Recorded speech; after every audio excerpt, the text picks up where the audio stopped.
நம்ம பண்ணுற இந்த வீடியோஸில் இதுக்கு முன்னாடியே நான் ஒரு இடத்துல சொல்லியிருந்தேன், ஜெய்சங்கர் பற்றி பெருசாக பேச வேண்டிய வீடியோஸ் நிறையா இருக்குது அப்படின்னு. ஸோ அதோட இன்னொரு கிளிம்ஸாக இந்த வீடியோவில் பேசலான்னு இருக்கிறேன். ஜெய்சங்கர் தமிழ் சினிமாவில் எந்த அளவுக்கு ஒரு முக்கியமான ஆளுமை அப்படின்னா, இப்போ வரைக்கும் தமிழ் சினிமாவை எடுத்துக்கிட்டிங்கன்னா எம்ஜிஆர், சிவாஜி, அதுக்கு முன்னாடி தியாகராஜ பாகவதர், பியு சின்னப்பா, இப்படி இந்த இருமுனை போட்டிகள், இப்போ அதுக்கடுத்து அஜித், விஜய், ரஜினி, கமல், அதுக்கு முன்னாடி இப்படி இந்த இருமுனை போட்டிகள் தொடர்ந்துகிட்டே இருக்குதுல்ல. இந்த இருமுனை போட்டிகளுக்குள்ள நிறைய நல்ல ஆக்டர்ஸ் வந்து வேற மாதிரியான திரைப்படங்கள் வேற வேற டயர்ஸில் பண்ணிகிட்டு இருப்பாங்க. நிஜமாவே தமிழ் சினிமாவுக்கு அதுதான் ரொம்ப முக்கியம்னு நினைக்கிறேன். நான் இந்த இருமுனை போட்டிங்கிறது வர்த்தக ரீதியான போட்டியாக இருக்கும், ஒரு ஸ்டார்டம்கான ஒரு போட்டியாகவே எப்பயுமே இருக்கும். ஆனால் அதுக்கு அடுத்த டயரில் இருக்கிற ஆக்டர்ஸ் பண்ணுற திரைப்படங்கள்லாம் இருக்குல்ல, அதுதான் தமிழ் சினிமாவோட எவல்யூஷனுக்கு பெரிய பங்கு வகிக்கும். அந்த வகையில் அந்த அடுத்த டயர் ஆக்ட்ரஸாக இருந்த ரொம்ப முக்கியமான ஒரு ஆக்டர் ஜெய்சங்கர்னு நான் சொல்லுவேன். அவர் நடிக்கிற பல திரைப்படங்களில் அவர் வெஸ்டர்ன் இன்ஃப்ளூயன்ஸ் இருக்கும்.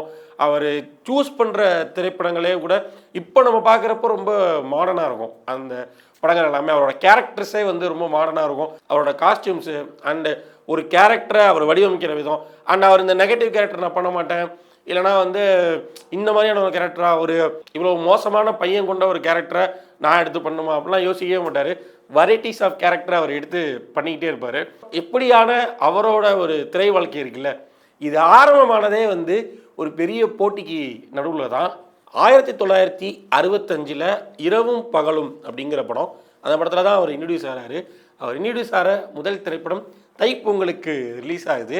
ஒரு பக்கம் எம்ஜிஆர் அவர்களோட எங்கள் வீட்டு பிள்ளை ரிலீஸ் ஆகுது, இன்னொரு பக்கம் சிவாஜியோட பழனி திரைப்படம் ரிலீஸ் ஆகுது. பழனி வந்து பீம்சிங் டைரக்ஷன், அவரோட டைரக்ஷனில் ரிலீஸ் ஆகுது. இப்படி ரெண்டு பேரோட படமும் ரிலீஸ் ஆகிறப்போ ஜெய்சங்கரோட இந்த படம் வந்து ரிலீஸ் ஆகுது. பட் இருந்தாலும் கமர்ஷியலி ஹிட் ஆகுது அந்த படம்.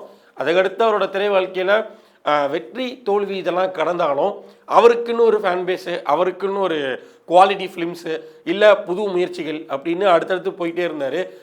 மக்கள் தமிழ், மக்கள் நாயகன், இன்னும் என்ன சொல்கிறது, தென்னகட்டு ஜேம்ஸ் பாண்டி. எதுக்குன்னா இவர் நிறைய சிஐடி படங்களாக நடிப்பார்.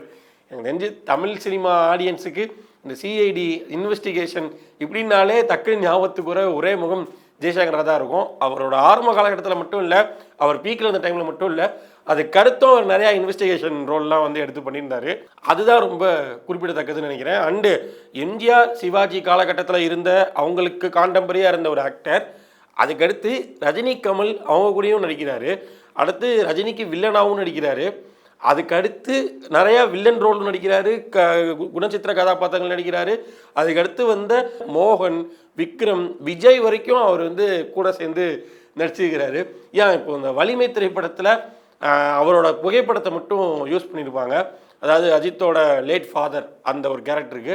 ஸோ அவரோட அந்த ப்ரெசன்ஸ் இருக்குல்ல, அது இப்போ வரைக்கும் தொடர்ந்துக்கிட்டே இருக்குது. இப்போ அஜித்தோட படங்கள் வரைக்கும் அது தொடர்ந்துக்கிட்டே இருக்குது அப்படிங்கிறது தான் பெரிய சிறப்பம்சம்னு நான் நினைக்கிறேன். அவர் ஒரு பக்கம் நடித்த கௌபாய் திரைப்படங்கள் கர்ணன் சார் டைரக்ஷனில், அதெல்லாம் ரொம்ப முக்கியமான திரைப்படங்கள். நான் ஏற்கனவே ஒரு வீடியோவில் மென்ஷன் பண்ணியிருப்பேன்.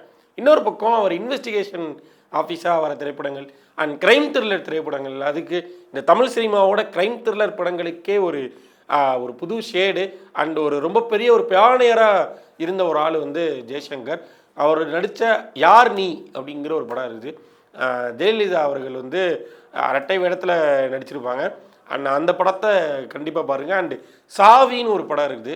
இந்த படம் வந்து டயல் எம் ஃபார் மர்டர் அப்படிங்கிற ஆல்ஃப்ரட் ஹிச்காக் டைரக்ட் பண்ண ஒரு ஹாலிவுட் படம். அண்டு ஆல்ஃப்ரட் ஹிச்காக் வந்து க்ரைம் த்ரில்லர் படங்களுக்கே பேர் போன ஒரு ஆள். அண்ட் அவர் இயக்கிய முக்கியமான ஒரு படம் டயல் எம் ஃபார் மர்டர். அந்த படத்தோட ரீமேக் தான் சாவி.